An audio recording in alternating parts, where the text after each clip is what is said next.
Temos aqui nesta aula uma grande oportunidade. Na nossa aulinha de hoje, nós vamos fazer uma revisão total e final dos conteúdos de História Geral.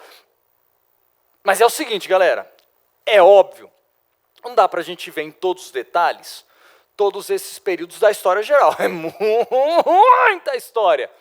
Mas essa é aquela oportunidade final de você retomar, relembrar, rememorar os tópicos principais dos conteúdos de História Geral e, quem sabe, ter um alerta sobre aquilo que estava meio perdido. A minha intenção aqui é te dar uma visão ampla da História Geral, te permitindo retomar todos os conteúdos. Se algo despertar uma dúvida muito grande em você, a sua mente, corre atrás do conteúdo. Aproveita que esse conteúdo está aí disponível, aproveita que essa aula está disponível, dá uma pausa, pesquisa rápido, tenta buscar aquela informação na hora que surgiu a dúvida, você pausa, pesquisa, volta ao vídeo, continua. Claro que o vídeo vai acabar se estendendo um pouco mais, seu período de estudo será um pouco maior. Cara, mas eu tenho certeza que vale muito a pena. Afinal de contas, é a preparação final para você arrebentar naquela prova. Então, sem mais delongas, vamos lá à nossa revisão final de História Geral? Let's go! É o seguinte, galera, para começar, vamos começar da maneira mais básica, como o professor de História faz. Vou colocar numa linha do tempo aquilo que nos interessa diretamente para essa prova. Nós vamos pegar o ano de 476 até o ano de 1453 e vamos tratar neste período de azulzinho da Idade Média. Depois de 1453, nós trataremos de 1453 até 1789, de verdinho, da Idade Moderna. E de 1789 em diante, vou colocar aqui de roxinho, nós trataremos da Idade Contemporânea. É óbvio, gente, contemporânea. Ai, meu Deus, tá apagar aqui, vai apagar tudo. Aí, contemporânea. É óbvio, gente, se a gente pegar o tamanho, não está proporcional, né? Até que a Idade Moderna ficou mais curtinha que a média, mas a média são quase 1000 anos. Ah, Maria, aqui é um período mais curto, aqui é mais curto ainda, mas acabou ficando mais longo. Mas é porque aqui nós vamos encaixar algumas segmentações. O que veio antes, tio Ine? Antes veio a Idade Antiga, mas que não está no foco da nossa prova, do nosso concurso, da prova da SpaceX. Não está lá. Então, nos interessa, dentro da Idade Antiga, apenas a decadência do Império Romano. A etapa final do Império Romano, que contribuiu para a formação da Idade Média. Aqui nós temos a queda do Império Romano do Ocidente, aqui nós temos a queda do Império Romano do Oriente, e aqui nós temos a Revolução Francesa. Vamos colocar aqui as informações? A Revolução Francesa, a queda do Império Romano do Oriente, em 476, a queda do Império Romano do Ocidente. Aqui a capital do Ocidente, Roma, é tomada pelos bárbaros. Aqui a capital do Império do Oriente, Bizâncio, por isso também chamado de Império Bizantino, é tomada pelos turcos otomanos. E a Revolução Francesa, já outro momento completamente distinto, nós temos o início, o fim da Idade Moderna, o início da Idade Contemporânea. Vamos focar no que nos interessa aqui, galera. A Idade Média, ela é dividida aqui mais ou menos no ano 1000 entre a alta e a baixa Idade Média. O centro das nossas atenções aqui será o feudalismo. Ok? Será o feudalismo. Vamos gastar um tempo, então, analisando esta caixinha. Se você compreender as estruturas dessa caixinha, você entendeu as questões de Idade Média que podem estar na nossa prova. Então, vamos lá, galera. A Idade Média é um período que dura quase 1000 anos. A gente vai dividir em alta e baixa Idade Média. A formação dessas estruturas dependem da formação do feudalismo, que nada mais é do que a queda do Império Romano do Ocidente.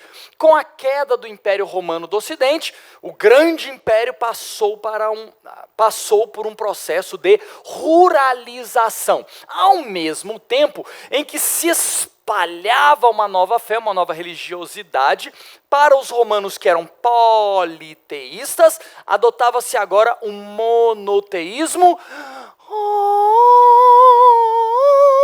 cristão. O cristianismo tomava conta do império. Então, está caindo o poder político do império, Roma está se tornando cada vez mais rural, esvaziando as grandes cidades, e ao mesmo tempo o cristianismo se espalha. Isso faz nascer o feudalismo. O feudalismo, galera, será composto então por uma grande base social, definida como uma sociedade estamental.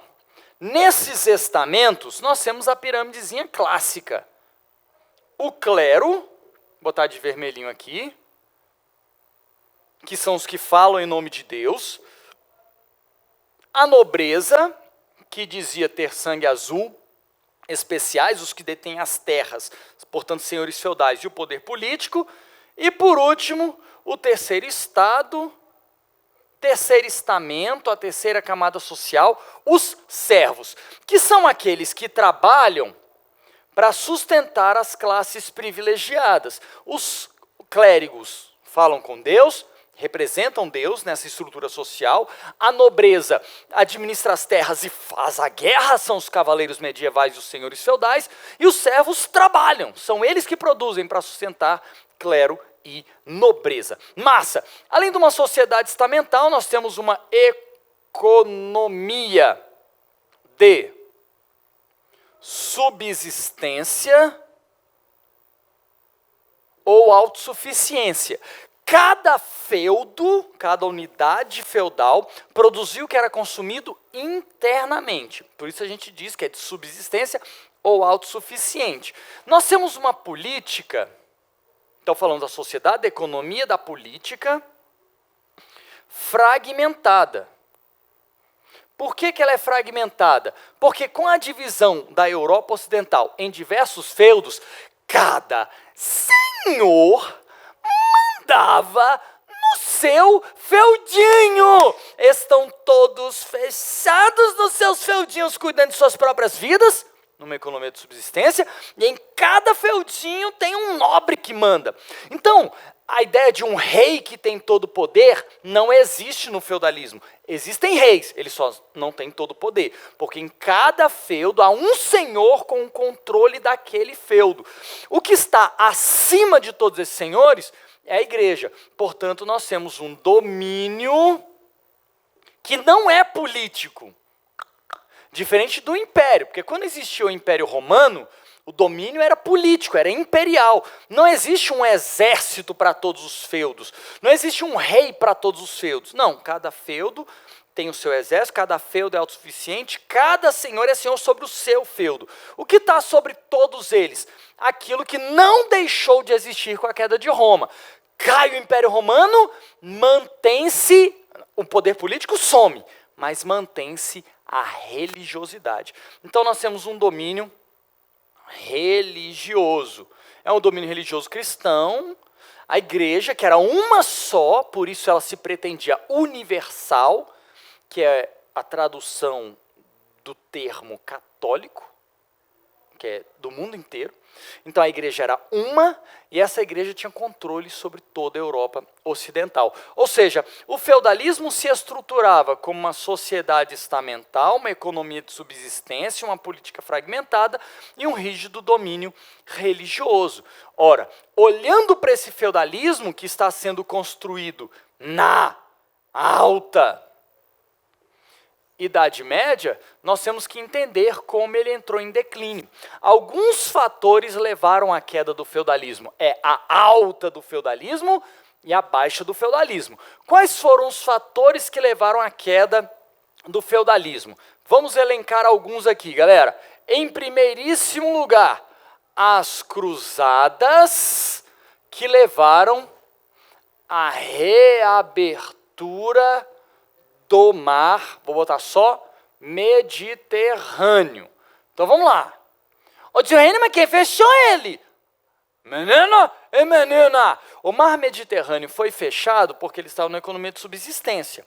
Houve uma grande expansão árabe no século VIII, aqui ó, século V, 6, 7, 8. Opa, então na Alta Idade Média houve uma grande expansão dos árabes que vinham do Oriente Médio, da Península Arábica, pelo norte da Europa e pelo norte da África, perdão, e que tomaram o mar Mediterrâneo. Na Europa Ocidental, os meninos se ruralizando, tornando-se cada vez mais rural, vão se fechando nos seus feudinhos e cuidando da sua própria vida. Então a economia estava fechada ali dentro.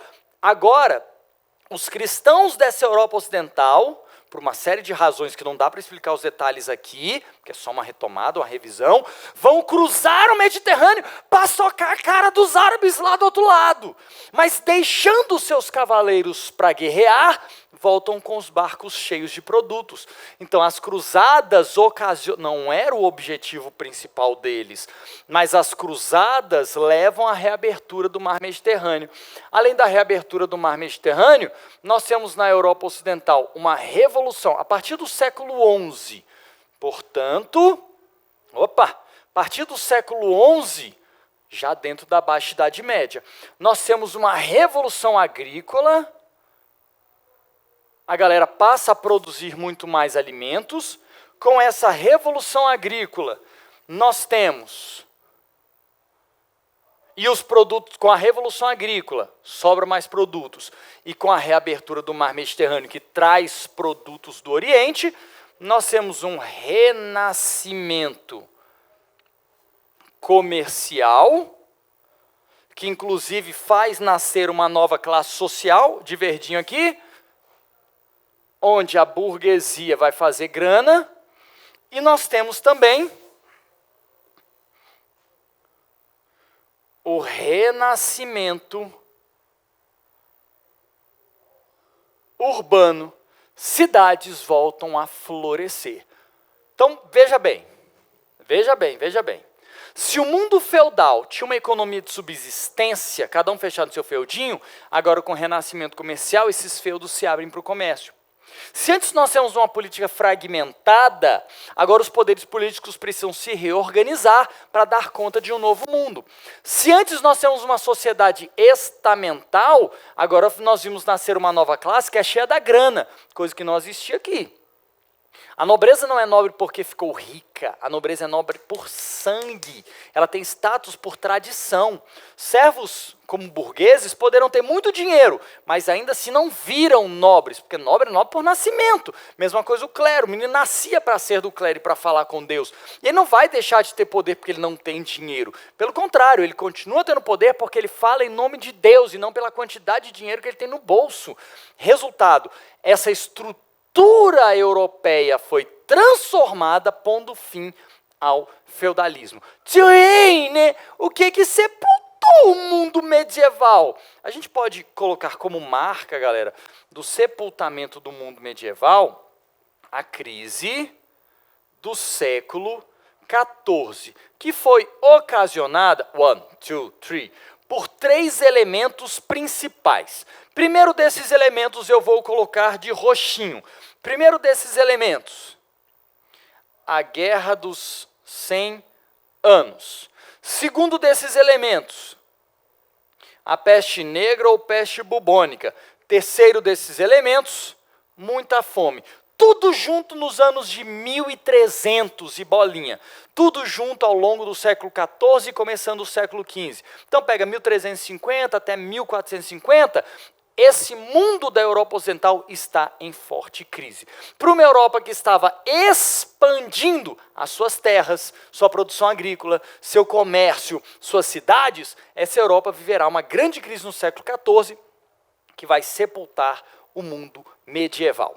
Vamos colocar essa informação, galera, em uma questão aqui para nós. Vamos lá. Uma das características que podemos reconhecer no sistema feudal europeu, 2 pontos em cima do outro, foi letra A. É a organização da sociedade feudal em 2 grupos bem definidos: os senhores e os escravos. O trabalho durante a Idade Média não é escravista, é servil. Ok?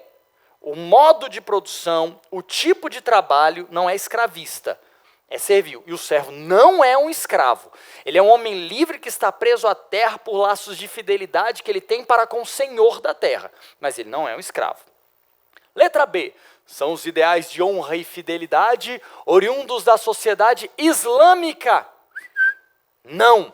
Laços de fidelidade eram uma tradição, a gente chama isso de comitatus, era uma tradição dos povos bárbaros, que foi seguida entre os nobres na Idade Média. Letra C.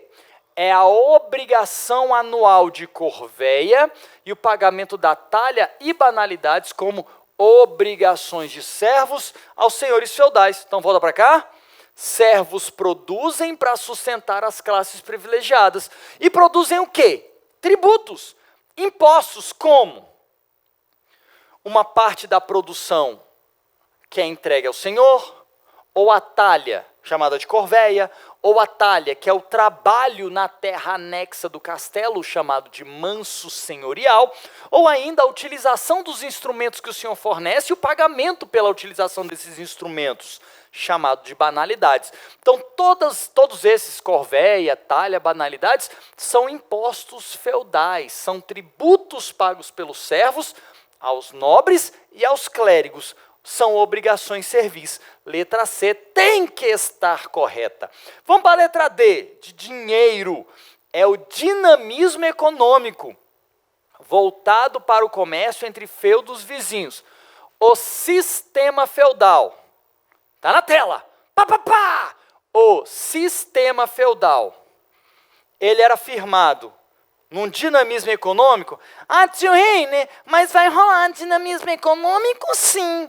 Vai, velho. Vai mesmo quando? Na Baixa Idade Média, na decadência do feudalismo. Porque quando a estrutura feudal estava se formando e quando ela estava bombando ali no ano 1000, a economia era de subsistência e não de troca de produtos. Então não pode ser a letra D. Letra E são as relações escravocratas de produção. As relações são escravocratas. O trabalho é do escravismo ou escravista? Não, é servil. As relações servis tornaria o item correto. Então tá aí, pá, letra C é a letra correta. Vamos voltar para a nossa linha do tempo? Regressaremos à nossa linha do tempo. Galera, a nossa linha do tempo nos deu, depois da Idade Média, a Idade Moderna. A Idade Moderna é uma era de grande transformação também, intensa. Enquanto a Idade Média dura quase 1000 anos e as mudanças são lentas, morosas, a Idade Moderna não. As transformações são tão intensas, tão intensas, tão intensas, que nós dividimos essas transformações em 2 blocos distintos. A formação do mundo moderno e a transformação desse mundo moderno. O que se destaca aqui, o grande avanço da burguesia. Traine, o que nós podemos colocar como grandes transformações desse mundo moderno? Vou precisar colocar aquele quadro, esse bloco, em um slide inteiro, para você conseguir visualizar essas grandes transformações. Aqui nós temos o ano de 1453 e chegaremos até 1789. Não é isso que nós temos lá? De 1453 até 1789, só não coloquei aqui embaixo porque vai ficar ruim de ver. Mas não é a mesma coisa? Não é? Então vamos lá. Vamos lá. De 1453 até 1789, nós temos a Idade Moderna de verde, a Idade Moderna, e temos dois grandes momentos de transformação, de alteração desse mundo moderno. Bora lá? Vamos. Primeiro, na primeira metade, nós temos o Renascimento cultural e científico, que é uma mudança, vamos colocar voltar com azul escuro, uma mudança da mentalidade europeia. Então, a galera tinha uma visão de mundo durante a Idade Média. Essa visão de mundo se transformou através da música, através da arquitetura, mas através da literatura, através das artes plásticas, das pinturas, através da ciência. Esses caras passam a interpretar o mundo com novos valores. Uma valorização do ser humano e não apenas de Deus.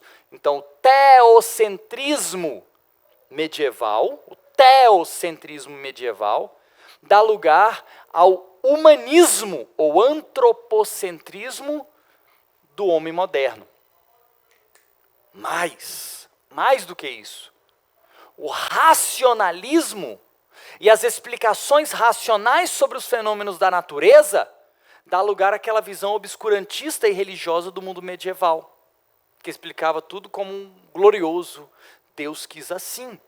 Então uma nova visão de mundo estava sendo implantada, a tal ponto que esses caras tentam fazer renascer os valores greco-romanos, abandonando os valores medievais e trazendo à vida aqueles princípios da Grécia e de Roma, da antiguidade clássica. Por isso a gente chama também o renascimento cultural e científico, chama uma de suas características de classicismo, o retorno à antiguidade clássica.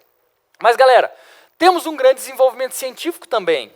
Aí nós temos a troca da teoria geocêntrica, de que a Terra era o centro do universo, pela teoria heliocêntrica, o Sol é o centro do universo. Então há uma mudança radical nas teorias científicas. Nicolau Copérnico, Galileu Galilei, Giordano Bruno, foram grandes nomes dessa revolução científica, sendo o principal deles Nicolau Copérnico. E essa mudança na ciência é chamada de Revolução Copernicana. Então, toda a mentalidade europeia está mudando. Isso é perceptível nas estruturas científicas e também nas estruturas artísticas. Mas nós temos também, galera, uma grande mudança nas estruturas religiosas. Se durante a Idade Média nós temos quase 1000 anos de um rígido domínio religioso, eu vou até acrescentar aqui, né, galera? E um teocentrismo que determinava todos os padrões de explicação do mundo, agora nós temos uma mudança também na religiosidade com a Reforma Protestante. Então, com a Reforma Protestante, mudou a religiosidade europeia. Mudou o padrão religioso. Para uma igreja que era única em toda a Europa Ocidental, agora nasce a igreja protestante. E ela já nasce diferente. Porque a reforma será feita por Martinho Lutero, na Alemanha, começando em 1517, mas ela vai ser seguida por João Calvino, que vai fazer sua própria reforma a partir de Genebra, na Suíça, e pelo rei da Inglaterra, Henrique VIII, que por outras razões diferentes da de Calvino e diferentes das de Lutero, vai fazer sua reforma religiosa com a igreja anglicana na Inglaterra. Então temos um novo movimento religioso que já nasce difuso, que já nasce se espalhando, que já nasce diferente. Então agora tem a igreja católica e tem a igreja protestante. Mas dentro da igreja protestante existem luteranos, existem calvinistas, existem anglicanos e depois outras vertentes que ainda vão surgir. Além das mudanças religiosas, nós ainda temos a grande mudança política, o absolutismo. Reis que passam a ter todo o poder em suas mãos. Mudou a mentalidade, mudou a religiosidade e mudou a estrutura política. Então mudou a mentalidade europeia, mudou a religiosidade europeia e mudou a política europeia. Como era a estrutura política no mundo medieval? Como era a política? Como era a política? Ela era fragmentada. Ok? Como era a política? Fragmentada. Então, cada senhor mandava no seu feudinho. Agora, irmão, chegando ao final da Idade Média, esses reis passam a concentrar todo o poder em suas mãos. E todo esse poder vem da onde? Pega o poder de um senhor feudal aqui, do outro ali, do outro acolá, junta todos esses fios soltos e chama para junto de si. Então esses reis juntam esses poderes e fazem nascer um país, uma nação. Surgem então os países da Europa: bandeira, língua, economia, moeda, pesos e medidas, exército, passam a ter uma unidade territorial e simbólica. Quer dizer, não é só o território que é igual para todo mundo, há também um simbolismo que identifica, uma bandeira, velho, que identifica essa nação. Há um governo central que administra todas essas terras. É assim que nascem os países da Europa. Gente, isso fundou o mundo moderno. Ô, Joane, e as outras transformações? Ó pra essa banda de cá, ó. Ó pra essa banda de cá, ó. Aqui, ó. Tá vendo? Tá em branco aqui? Essas transformações fundam o mundo moderno, mas outras transformações transformam ainda mais. Ficou horrível, né? Transformações transformam. Outras mudanças transformam ainda mais esse mundo moderno. Por isso eu disse, a Idade Moderna é uma era de grandes transformações. Se você acompanhou o nosso curso, você viu que a gente passa, são quase 1000 anos da Idade Média. E a gente passa quase 1000 anos da Idade Média com 2, 3 aulas. Mas nós gastamos inúmeras aulas para explicar o mundo moderno. Por que 1000 anos a gente consegue falar rápido e, sei lá, 200 anos, 300 anos, 300 e poucos anos da Idade Moderna, a gente demora tanto? Por quê? Ué, gente, porque as transformações são muito intensas. Eu preciso de uma aula inteira para explicar renascimento cultural e científico, uma aula inteira para falar de reforma protestante, uma aula inteira para falar de absolutismo e de cada um dos elementos que aparecem aqui para a gente, porque as transformações continuam. Eu vou colocar... Que cor, gente? Vou botar de roxo? Não quero roxo. Eu vou botar com azul mediano aqui, só para mudar de cor. Nós temos aqui, galera, ó, a revolução industrial, mudou a forma de produção. Nós temos aqui, seguindo em conjunto com a Revolução Industrial, as revoluções inglesas, que são duas: a Revolução Puritana e a Revolução Gloriosa, que é o que leva a burguesia para o poder na Inglaterra e permite, com a burguesia no poder, olha, gente, pensa, aquela burguesia que nasceu pequenininha na Baixa Idade Média, agora vai passar a mandar na Inglaterra em 1688, com a criação do Bill of Rights, a Declaração dos Direitos. O famoso rei reina, mas não governa. Quem governa é o primeiro-ministro através do parlamento. A burguesia está no poder na Inglaterra. Tendo a burguesia no poder, ela promove a sua revolução industrial. Além disso, nós temos uma nova revolução do pensamento. Se o renascimento cultural e científico já tinha sido cabuloso, agora nós temos o iluminismo, que vai influenciar movimentos em todo o mundo. Por exemplo, a Revolução Americana, que a gente chama também, né, galera, para não confundir, de processo de independência dos United States of America, dos Estados Unidos. Está vendo tanto de transformação, galera? São transformações radicais que alcançam as formas de produção, que alcançam a mentalidade, que alcançam os territórios coloniais. São todas essas transformações que continuam a afetar todo o mundo, toda a era moderna. Então, todo esse mundo e toda essa era moderna está em grande transformação. Agora, essas transformações, galera, alcançam o seu ápice. Aonde, Tio Reiner? Em 1789, aqui, com a Revolução Francesa. Então, a Revolução Francesa é o ápice dessas transformações e marca a entrada nesse novo mundo, que é o mundo contemporâneo. Então, o mundo contemporâneo é o mundo nascido da Revolução Francesa. Então, preste bastante atenção nessa explicação aqui.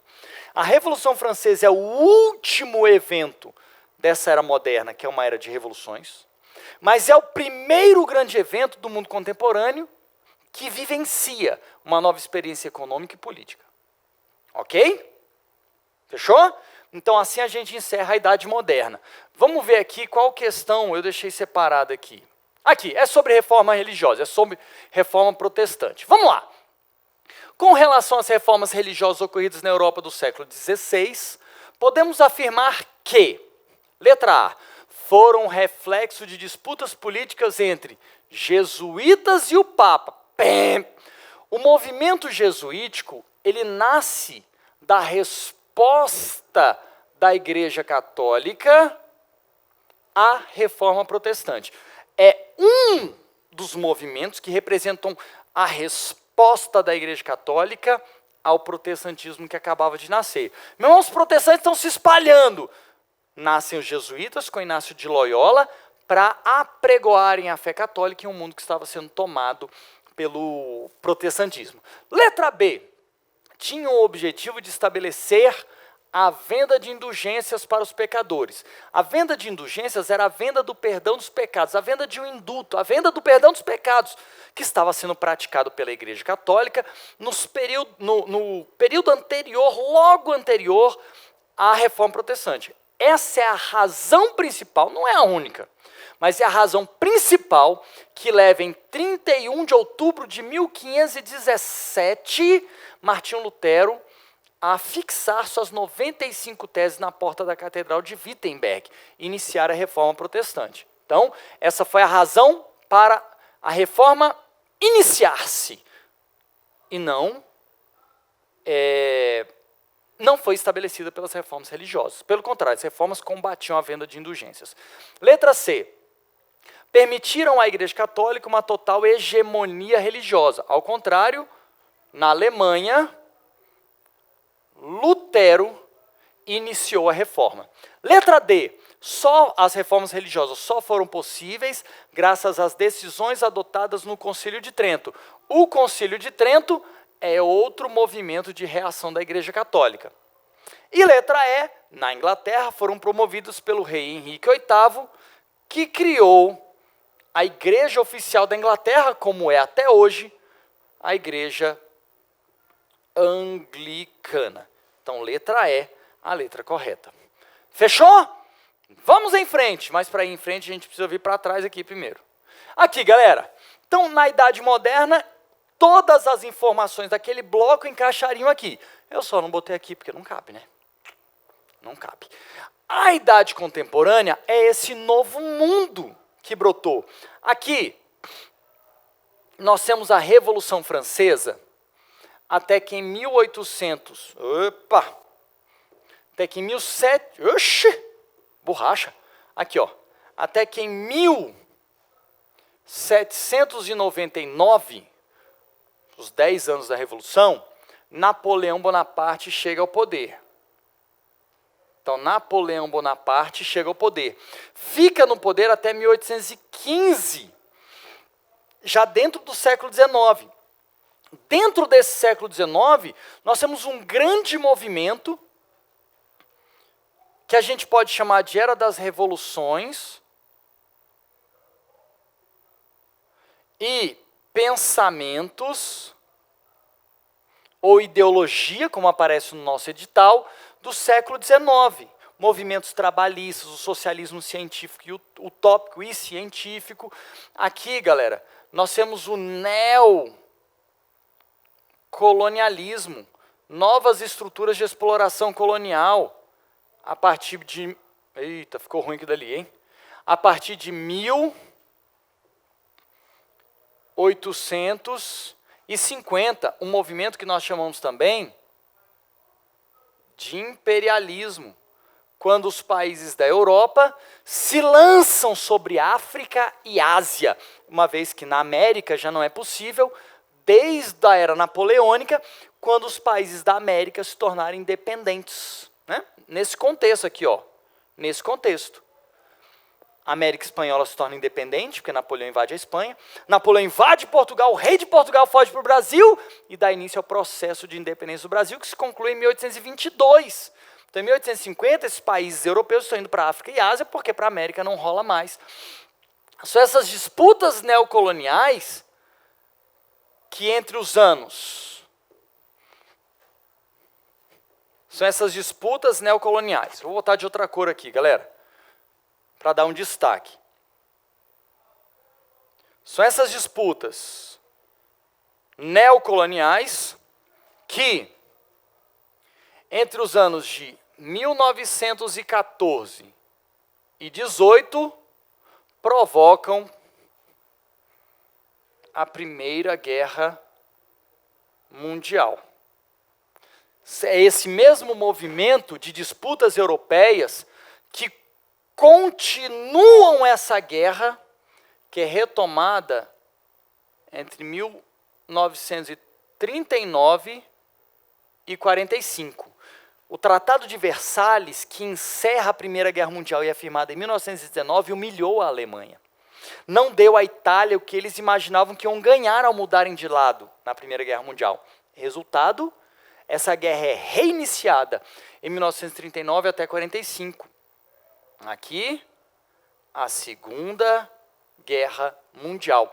O mundo que nasce no pós-guerra é um mundo bipolarizado pela chamada Guerra Fria. E a reconstrução desse mundo no final do século XX, início do século XXI, é um mundo de inúmeras guerras que se espalham e de conflitos entre esse mundo ocidental e o mundo do Oriente Médio.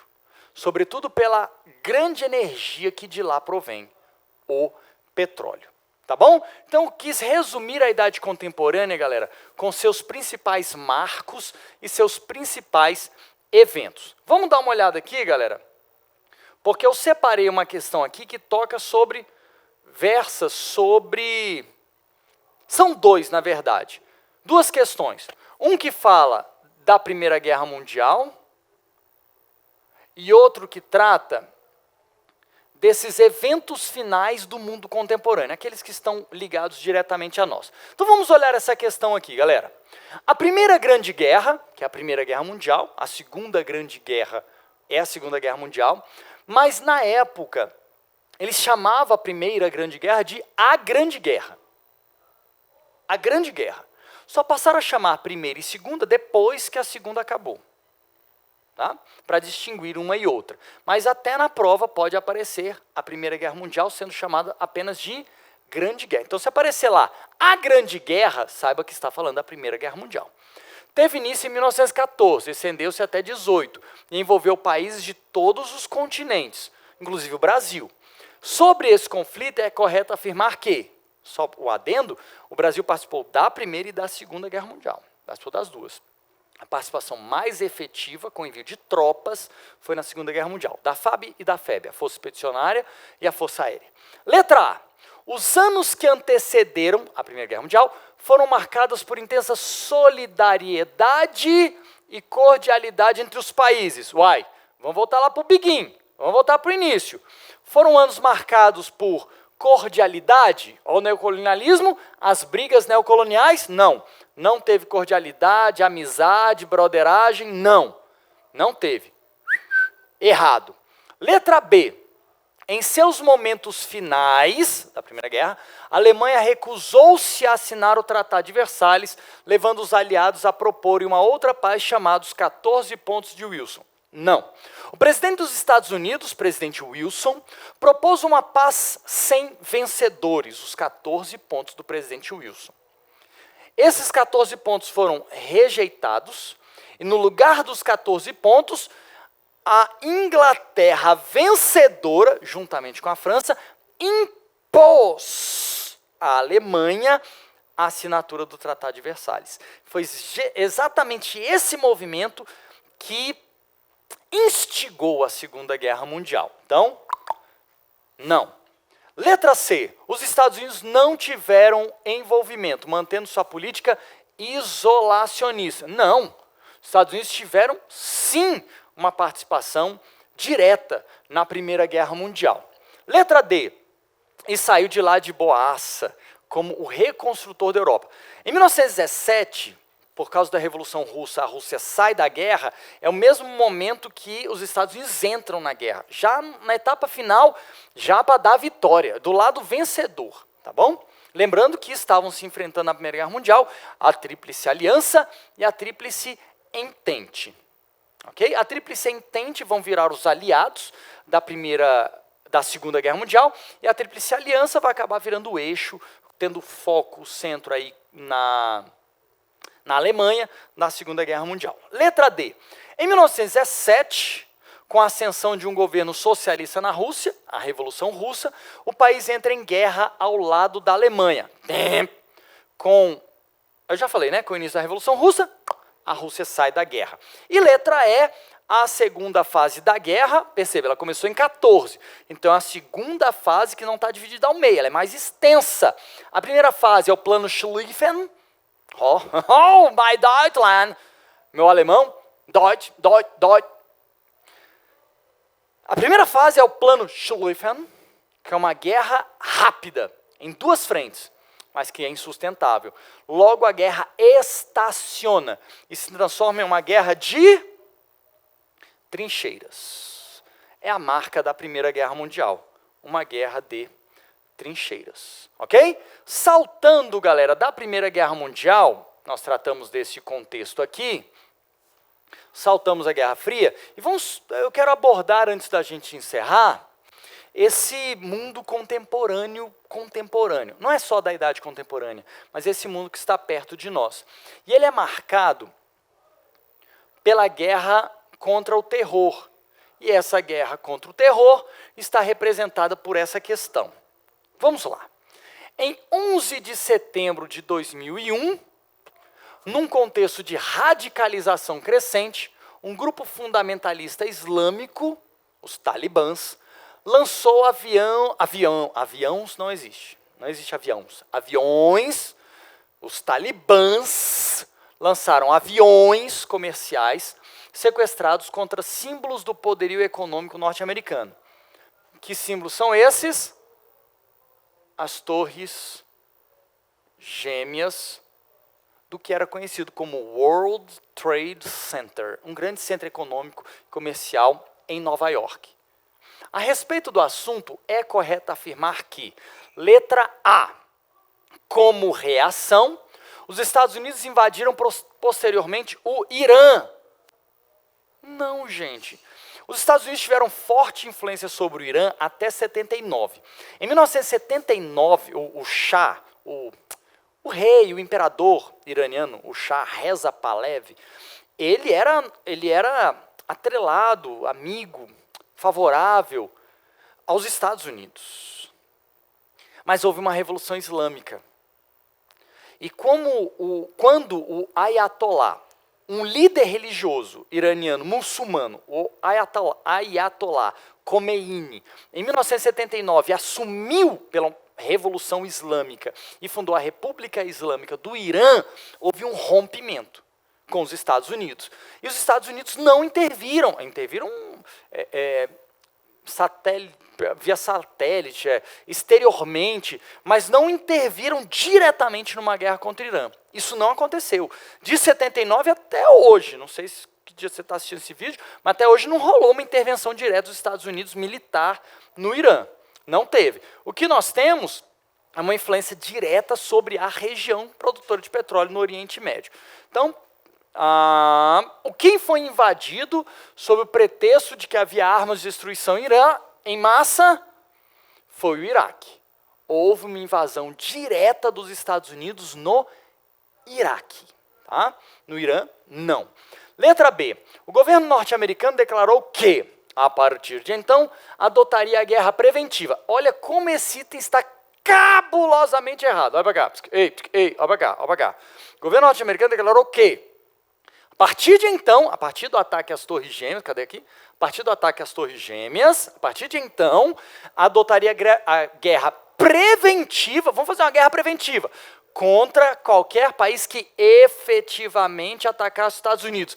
Então o René não tem ideia. Então só pensa pela lógica.